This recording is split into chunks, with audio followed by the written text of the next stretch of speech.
Gloire au puissant nom de Jésus-Christ en ce dimanche 23 octobre 2022. Jour de repos. Amen.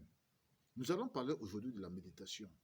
Vous savez, voici, il est dit dans la parole de Dieu, heureux l'homme qui médite jour et nuit sur les commandements de Dieu pour en tirer des conseils. Vous savez, lorsque Dieu est avec son peuple élu, lorsque Dieu est avec son élu, vous savez, son quotidien est de chaque jour concentrer sa pensée sur son Dieu, sur ses commandements et se demander qu'est-ce que je dois faire pour plaire à mon Seigneur. Que ce soit dans l'ancienne alliance ou dans la nouvelle alliance, cette parole, ce commandement d'aimer Dieu de tout son cœur, de toute sa force, de toute sa pensée est toujours répété. Cela nous montre clairement qu'un vrai croyant, à tout moment, jour comme de nuit, à l'image de Jésus, depuis le jour où il faisait comprendre à Marie et à Joseph, ses parents biologiques, qu'ils devraient désormais s'occuper des affaires de Dieu, Dieu le Père, le vrai croyant, qui est le chrétien, cherchera toujours,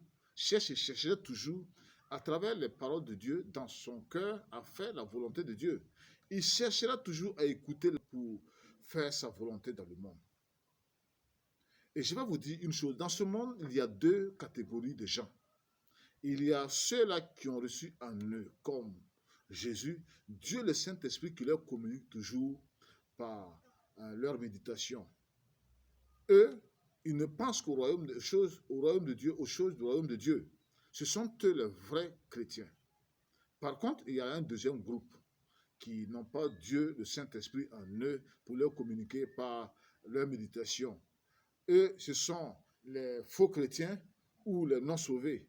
Ils ont leur pensée uniquement concentrée sur tout ce qui est passager dans ce monde. Et même si ces derniers, même certains parmi eux, parlent de méditer aussi, il faut comprendre que ces gens se demandent comment faire. La seule chose qu'ils se demandent dans leur méditation, qui est charnelle, c'est comment faire pour satisfaire uniquement leurs besoins terrestres. Voici leurs préoccupations. Je remercie le Seigneur pour ce jour. Seigneur, donne-nous la force donne à tes élus la force de toujours bien méditer, jour et nuit. Amen.